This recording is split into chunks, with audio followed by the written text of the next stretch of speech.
J'aurais voulu parler un peu de la question des pubs ou pas de pubs sur YouTube.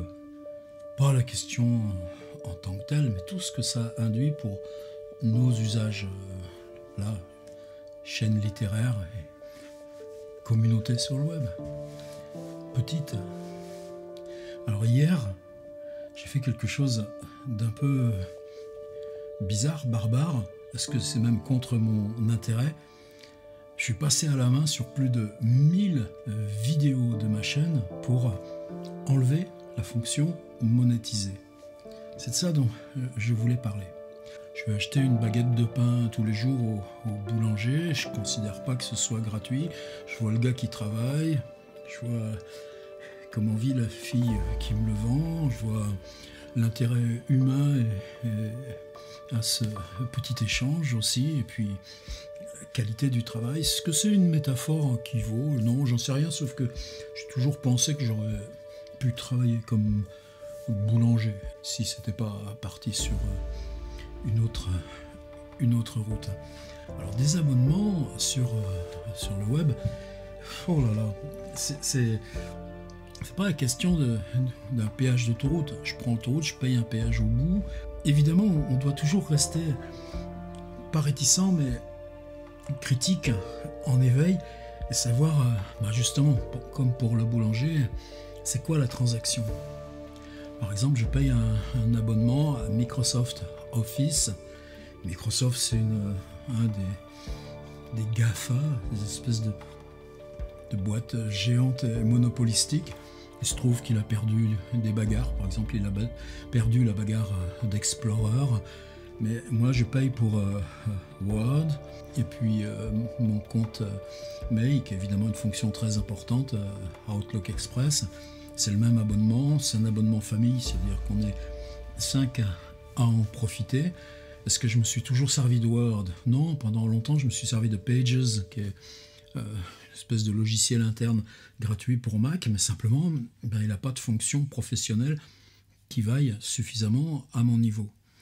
Inversement, pour les mises en page, j'utilisais InDesign, et puis Word me suffit pour l'ensemble de mes travaux professionnels, y compris imprimer des livres, dans la mesure où c'est des livres de prose qui n'ont pas besoin justement des complications d'InDesign.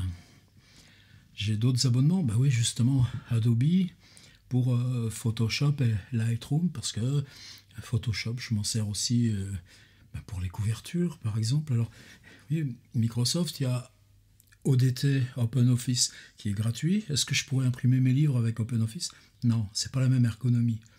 Des logiciels gratuits de traitement d'images, oui, probablement, là ça existe, mais bon, alors c'est des petites choses qui s'ajoutent.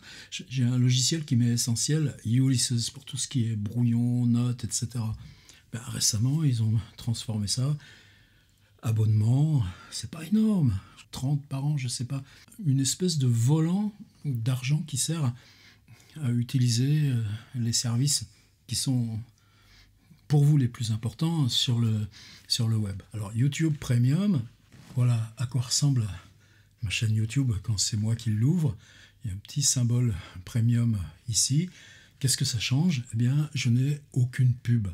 Alors là aussi, c'est un truc un peu un forfait mensuel, mais ce forfait mensuel, il me donne aussi accès à un truc qui s'appelle voilà YouTube Music. Écoutez votre musique sans pub, hors connexion et même avec l'écran éteint. Et en plus, c'est vrai, et j'en dispose aussi sur mon petit téléphone. Si je vais dans la voiture, je branche le téléphone sur la voiture et j'ai YouTube Music qui me dit t'écoutez quoi le dernier disque là, et puis qui me le met. Alors c'est une société de luxe et de consommation, je sais bien, mais la musique pour moi c'est vachement important. Pas les trucs mainstream, mais justement passer d'un musicien à un autre, chercher des trucs rares, pouvoir retrouver des archives d'il y a 20 ans, 30 ans. Donc depuis plusieurs années j'avais un abonnement Spotify. Alors Spotify, on est indépendant des grosses plateformes, alors que YouTube c'est Google. Donc à un moment donné, tu te dis, je passe à YouTube Premium, mais tu te rajoutes encore un abonnement. Non, j'ai lâché Spotify. Alors après, c'est encore d'autres questions, mais qui recoupent celles dont je voudrais qu'on parle aujourd'hui. C'est-à-dire Spotify, quand tu vois le peu de pépettes qui reviennent. Alors peut-être que des musiciens hyper mainstream, eux, touchent des fortunes, mais ça fait un pic qui est comme ça. Et puis, moi, les musiciens que j'écoute sur YouTube ou que j'écoutais sur Spotify, je sais bien que c'est à peine quelques euros par an qui vont finalement leur revenir. Mais ça, c'est la question. La question de comment nous, on s'installe économiquement aussi avec nos travaux artistiques dans cette économie du web. Et qu'on s'y installe sans les médiations qui étaient obligées dans l'univers traditionnel. C'est-à-dire que publier un livre, les droits d'auteur te parviennent à condition que tu sois passé par un éditeur commercial qui lui-même organise publication et diffusion, etc. Et c'est ça l'énorme changement de paradigme qui touche aussi bien musique que le livre, que de plus en plus aussi ceux qui font du film. Alors, j'ai annulé mon abonnement Spotify en disant « Oh là, attention, qu'est-ce que tu vas perdre ?» Mais finalement, YouTube Music, tu as les mêmes algorithmes, tu as les mêmes raretés, tu as les mêmes bassins d'approvisionnement, ce qui n'est pas le cas pour les chaînes, par exemple, de streaming vidéo. Donc, en gros, j'ai enlevé Spotify pour remplacer par mon YouTube sans pub. Alors, sur le YouTube sans pub, le YouTube Premium, un petit pourcentage de ces abonnements est aussi réparti entre les chaînes partenaires et ajoute à leurs recettes mensuelles. Qu'est-ce que j'ai comme autre abonnement ? Eh bien, par exemple, un truc qui s'appelle Epidemic Sound. Alors, au début que j'installais mes vidéos sur YouTube, bien sûr, tu mets de la musique. J'avais même une sorte de code d'honneur, c'était installer sous mes vidéos des musiques dont j'estimais les musiciens, justement celles de ces démarches rares. Puis une fois, par exemple, c'est tombé sur Dominique Pifarelli, un gars avec qui on joue tout le temps, donc un proche. Et puis, sa compagnie de disques, EMI, eh bien, tu mets un fragment de 40 secondes de Pifarelli à un moment donné de ta vidéo, et tu poum, c'est bloqué, c'est fini. Et puis, vous savez, c'est ces fonctionnements algorithmiques. C'est-à-dire que dès que vous mettez une vidéo, les paramètres sont analysés. Ça vaut pour les images. L'autre jour, par exemple, une vidéo où il y avait 37 secondes d'un film Tsiga Vertov, L'homme à la caméra. Un film essentiel de 1927 dans l'histoire. Eh bien, vidéo coincée parce que j'avais mis un extrait de Tsiga Vertov. Encore pire, récemment, l'INA, je mets une petite archive de 2 minutes 30 que j'avais trouvée justement sur le site de l'INA, mais c'était quoi ? Moi qui parlais, un interview de moi en 1994 à Montpellier où je montrais ma table de travail et ma bibliothèque. J'estimais quand même que c'était important, comment à 30 ans d'écart, tu peux aller... Ben non, bloqué par l'INA, vidéo interdite. Et pensez que ces algorithmes de recherche, ça vaut aussi pour le livre. C'est-à-dire, je prends un livre et j'en lis un extrait. Les algorithmes sont très bien capables d'analyser l'extrait et de dire « Oh, ça, c'est un extrait qui vient de, par exemple, parce que c'est sur Google Books, par exemple, parce que c'est en dépôt numérique vendu par les plateformes de distribution numérique, et dire, ah, là, on vous retire les revenus parce que l'extrait que vous lisez, vous n'en disposez pas les droits. Donc tout ça, c'est là où je dis qu'on est dans une situation presque de commando, de guerre, dans des situations qui nous répugnent. Et est-ce qu'on quitte le terrain pour autant ? Alors j'en vois des tas d'auteurs. Oh non, non, nous, Facebook. Oh non, non, non, nous... Bah ouais, mais est-ce que tu y vas ? Ou est-ce que tu laisses tout ça disparaître au profit du dominant ? Ça, c'est une question de choix personnel. Alors je reviens à mon YouTube. Eh bien, la loi de YouTube pour les pubs, c'est que s'ils reconnaissent une musique sous la vidéo, ils te collent une publicité. C'est ça dont on va parler, comment eux-mêmes imposent la ressource publicitaire sur les vidéos et puis la renvoient vers le bénéficiaire des droits musicaux. Et petit à petit, moi, je voyais tout ça qui s'affichait. Tous les jours, je recevais des messages d'informations que on avait reconnu, que là, où simplement c'était un vlog à Boston, où je montrais 3 gars qui dansaient sur une espèce de booster par terre. Ben non, la musique, elle avait été reconnue, et puis, etc., etc. Alors, qu'est-ce que c'est Epidemic Sound? Alors ça aussi, c'est une autre question. C'est-à-dire, en France, ce service, ce serait illégal. La SACEM ne tolère pas qu'il puisse y avoir des sociétés qui fonctionnent sur ce principe. Il n'y a pas que Epidemic, il y a 3 ou 4 plateformes maintenant de ce type-là, mais c'est une plateforme suédoise inventée par des jeunes musicaux suédois, même s'ils prennent des pseudos un peu américains pour des histoires de marketing, mais ça c'est leur problème, c'est pas le mien, mais en tout cas j'aime bien cet esprit là un peu peuple du Nord là dans Epidemic Sound. Mais donc moi je paye tous les mois, là encore 13 balles à Epidemic Sound, un abonnement de plus, mais je peux piocher à volonté dans l'immense base de musique libre qu'ils proposent. Et je pioche pas au hasard. Alors maintenant, par exemple, il y a 5-6 jeunes musicaux que je suis par prédilection, et c'est plutôt chez eux que je vais voir et que je trouve, et c'est des gars qui alimentent toutes les semaines ou tous les mois, ils rajoutent 2 ou 3 des sons, des bouts de samples, des trucs de synthé, etc., etc.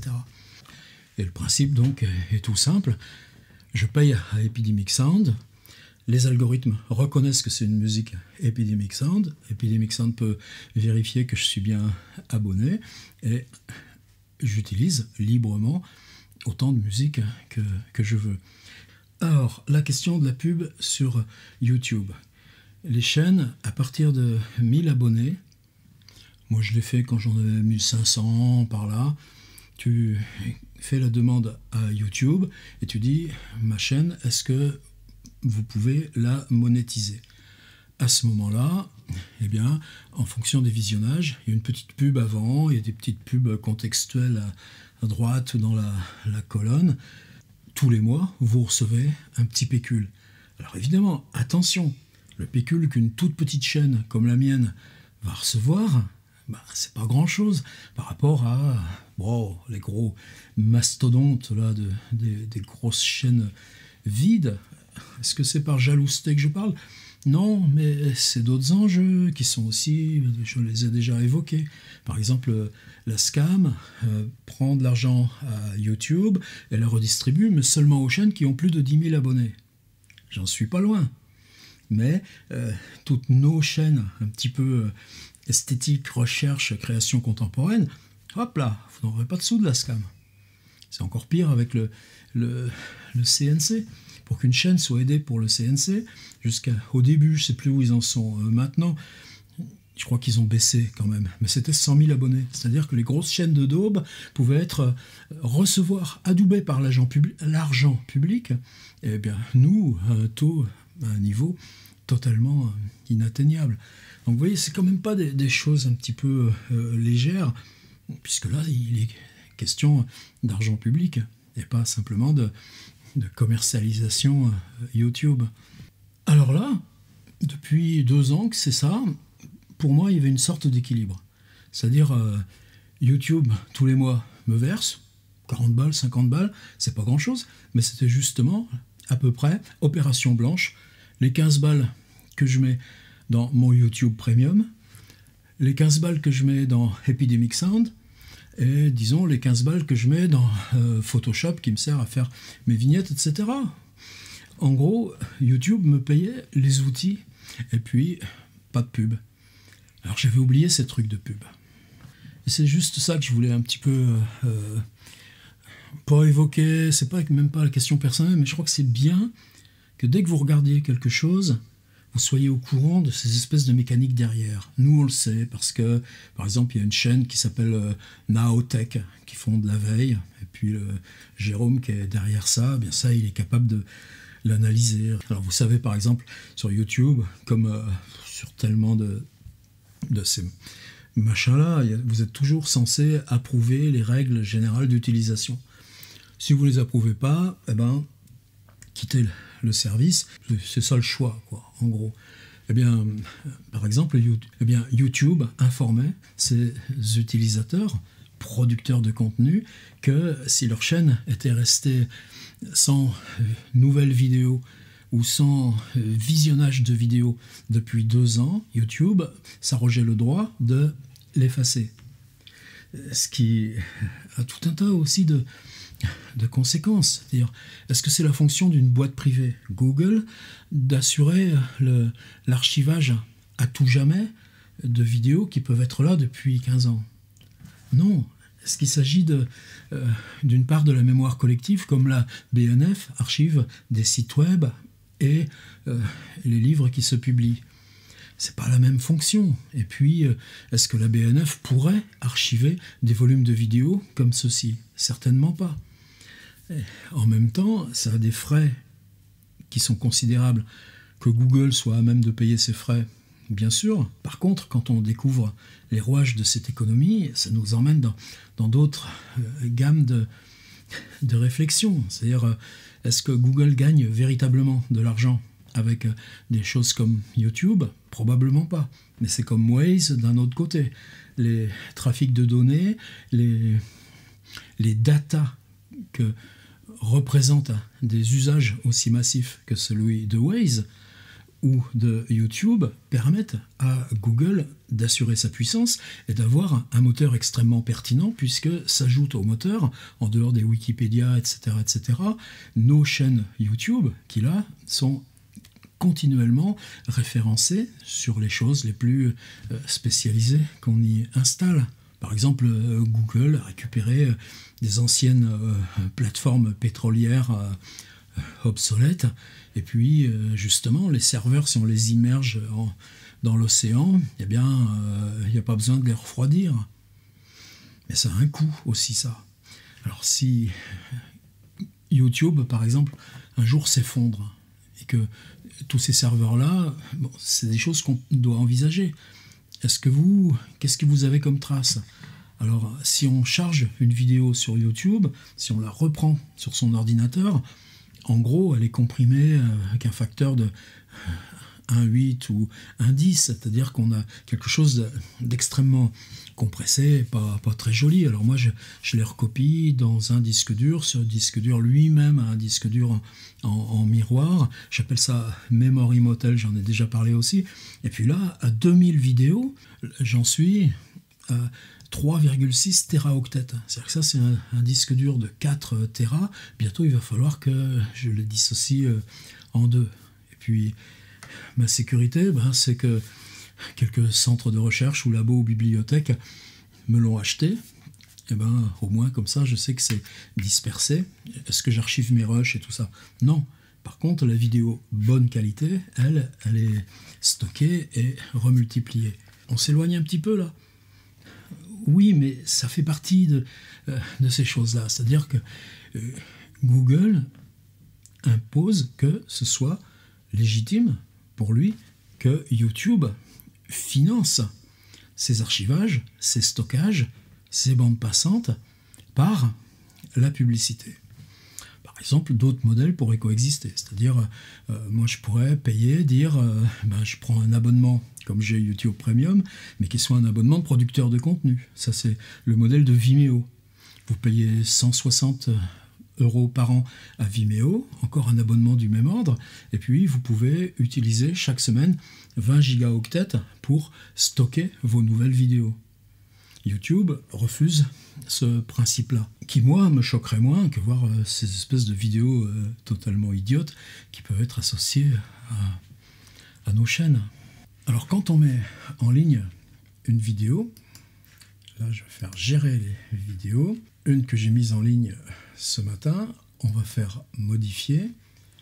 Là, elle n'est pas monétisée, je vais sur la case monétisation, et vous voyez ici c'est écrit désactiver, je vais choisir de la monétiser, je fais activer, et là on me demande, vous savez comme ce formulaire qu'on vous donnait dans les avions, Est-ce que vous jurez ne pas avoir d'armes? Est-ce que vous faites partie de la mafia? Est-ce que vous êtes porteur d'une maladie contagieuse?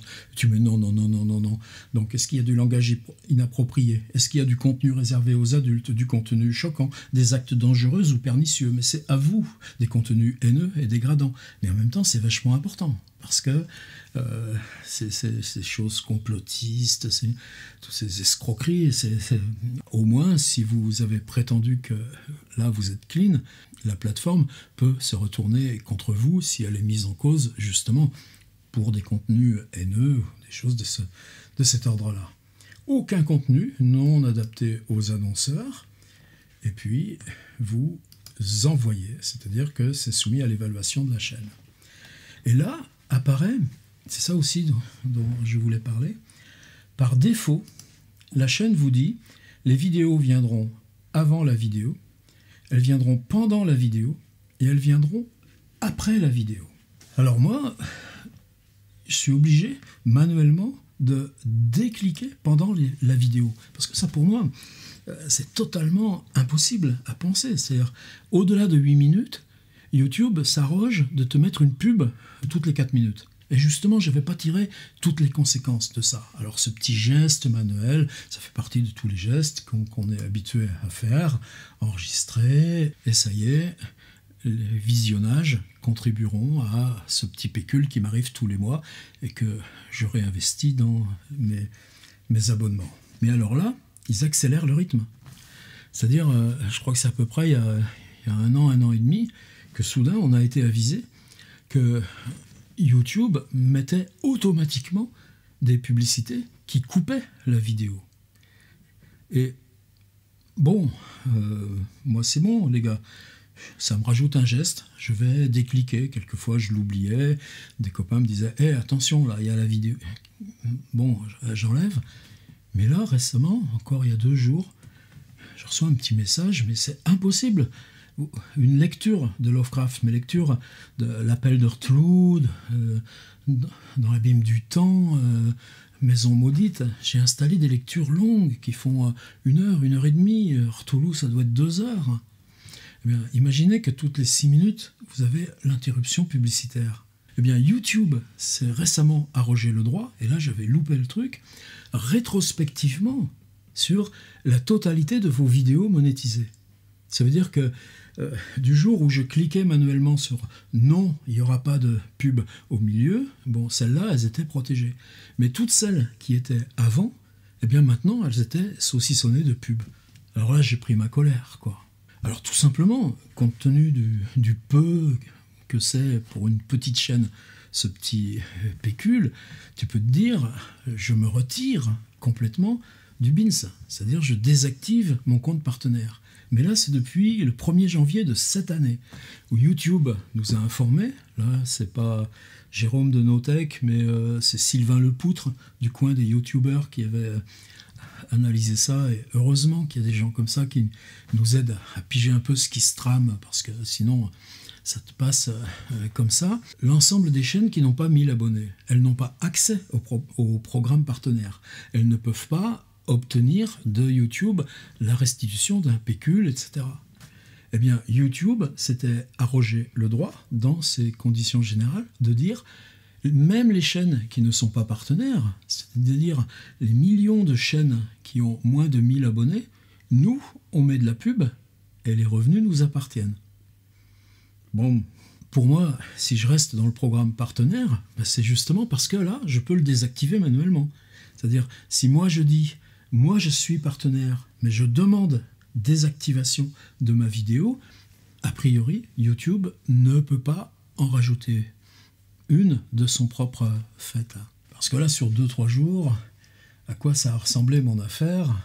Je reviens sur ma chaîne, je fais gérer les vidéos. Eh bien, ça se présente sous forme d'une liste. Il y en a 30 par page. Tenez, j'en mets 50 par page. Mais 50 par page, quand tu arrives à 1800 vidéos, c'est énorme tout ça. Eh bien, à chaque fois, qu'est-ce qu'il fallait faire? Aller sur le petit triangle ici, qui était sur activer, le cliquer sur désactiver, cliquer sur enregistrer, et passer à la suivante. Tu cliques ici, décliquer activer, cliquer désactiver, Alors évidemment, pour moi, Internet, depuis plus de 20 ans, quand il avait été question, par exemple, mon site remue.net, c'était vers 2002, par là, le passé du site fixe HTML au site PHP avec le logiciel Speep, bah, il y avait 800 articles, bah, un tas de sable, une petite cuillère et t'y vas. Donc on sait faire tout ça. Alors ça fait que ces 3 derniers jours, ben, tu fais allez, 50 pages, tchac, tchac, tchac, tchac, tchac, tchac, 50 pages, tchac, tchac, tchac, tchac, tchac, tchac. Eh ben j'y suis arrivé. Mais j'y suis arrivé dans cette idée, qu'est-ce que ça fait si je me prive de ce pécule? Et c'est là où je voulais en venir. Est-ce que YouTube ne se trouve pas pris dans une sorte de piège pour être incapable de rémunérer ces boulots très denses, mais qui sont dans, j'allais dire, une économie de niche, c'est pas ça, mais en tout cas qui ne peuvent concerner, par leur spécialité même, qu'un public restreint. On ne fera pas 1 million d'abonnés avec la littérature contemporaine. Les booktubeuses qui parlent de littérature populaire, pour laquelle j'ai surtout pas ni de mépris, ni d'hiérarchie, ni quoi que ce soit, mais c'est pas mon truc. Vous les voyez à 20 000, 30 000, et dans le monde anglophone, à 300 000, 400 000, pour ce qui est de ressources contemporaines comme ma chaîne et celle de quelques amis. En gros, on est au même niveau que les chaînes US. C'est déjà pas mal, c'est-à-dire que même sur la limitation francophone, on arrive à avoir une audience absolue qui vaut largement celle des avant-gardistes US sur le même thème. Alors par exemple, en ce moment, la nouveauté, c'est Patreon. Alors, si la page Patreon telle qu'elle apparaît, une suite de publications qui marchent comme un blog. Là, vous voyez, tuto, miniature sur YouTube. Un entretien avec Franck Senot sur l'image 360. Ça doit paraître dans une revue. En attendant, je le mets là. Nos zooms d'échange en direct parce qu'une fois par semaine, bah, c'est bien de parler tout ça le plus possible. Un répertoire de chaînes YouTube littérature. Il y en a 80, je crois, à peu près. Répertorié en gros par chroniques sur l'écriture, fiction et vidéo poèmes, récemment arrivé, lecture performance, institution, éditeur, musique et littérature. Bon, ça c'est un travail collectif, on a aussi un index de l'édition, etc.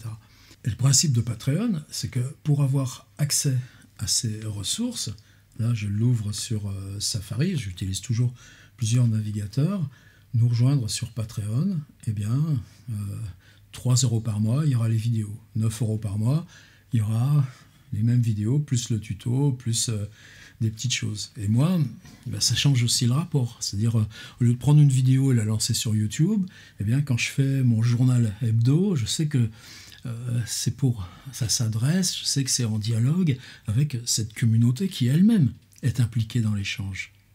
Et ça change essentiellement. Alors c'est au point que YouTube, si je reprends la case monétisation, ils ont récemment rajouté des outils, et en particulier un qui s'appelle souscription.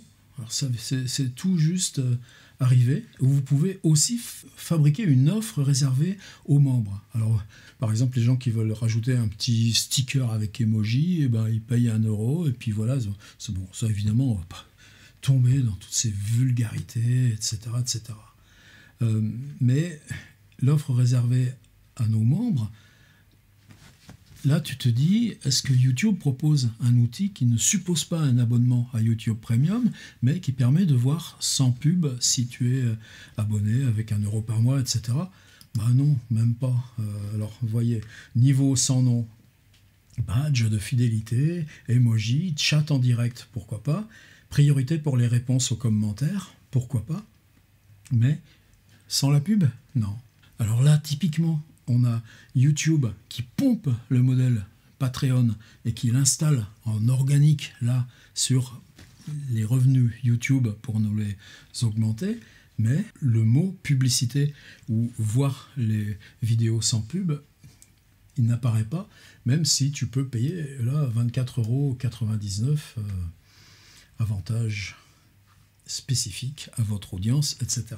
D'où l'importance aujourd'hui de ce Patreon, c'est-à-dire que là, je me coupe du petit pécule YouTube, mais Patreon, ça fait exactement 6 mois que je l'ai lancé, c'est-à-dire, oui, c'est réservé à ceux qui ont bien voulu s'abonner, mais moi-même, un créateur, prenons ce mot sans le charger plus, un créateur de contenu, quelqu'un dont j'apprécie la démarche poétique, ou la démarche vidéo, ou la démarche musique, m'intéresse sur Patreon, eh bien, je vais moi aussi m'abonner à ces ressources. Et puis j'aurai des podcasteurs qui me disent, bien, ben voilà, mon boulot, moi, c'est des critiques de livres sous forme de podcast. Eh bien, elles sont toujours installées sur mon Patreon 48 heures avant d'être installées sur ma chaîne générale. C'est un tout petit truc symbolique. Mais ça, moi, je marche. Ou bien du making-of, ou bien une fois par semaine, justement, un petit chat en direct, tu y vas pas, c'est pas grave, mais c'est une espèce de solidarité. C'est-à-dire que m'arrive de l'argent par Patreon, j'en renvoie une partie pour mes propres abonnements. Mais même là, au bout de 6 mois, ce dont je bénéficie sur Patreon, c'est largement supérieur au pécule YouTube. Donc, dans ce que je considère être le cadeau de ma communauté, c'est-à-dire cette sorte de petit pacte, dire allez, tu nous donnes ton journal, tu nous donnes tes tutos. Je fais ça, par exemple, là, sur les miniatures YouTube. Je l'ai mis 2 jours sur la chaîne, 600 vues, et puis, ben non, maintenant, c'est sur Patreon. Et ce jeu-là, qu'est-ce qu'on se retrouve? On se retrouve dans une logique traditionnelle de revue ou de journal. Mais autant Patreon a pu m'aider, là, par exemple, quand il faut acheter un nouveau disque dur comme ça, bon, c'est 90 balles, c'est pas grand-chose, mais un micro correct. Mais c'est aussi pour dire merci Patreon de pouvoir me décharger la conscience et dire sur la totalité de ma chaîne YouTube, normalement, il n'y a plus de pub qui vient. Alors j'ai annulé ce petit pécule versé mensuellement par YouTube au profit d'un autre pécule qui m'est nécessaire dans cette microéconomie là de quelqu'un qui travaille artistiquement. Et ça, comment on va faire passer l'idée? Comment on va faire passer l'idée que ça peut se développer encore sur des nappes plus larges? Comment on peut décider même si est-ce que c'est 1 euro par mois ou 7 euros par mois et pas toujours le sempiternel 3,10, etc., etc. Voilà, c'est bien long tout ça, mais je sais que si on en parle, c'est que ça vous concerne probablement comme ça me concernait. En tout cas, là, pendant les 3 soirs, je faisais désactiver, enregistrer, désactiver, enregistrer. Ah, celle-là, elle est déjà désactivée, ça va. Désactiver, enregistrer. Je me dis, quand même, faudra que je leur en parle de ces histoires-là. Et qu'il n'y a pas de miracle. Ni dans le vieux monde, ni dans le neuf qui se profilait, et qui se profile pas bien vite. Encore toujours.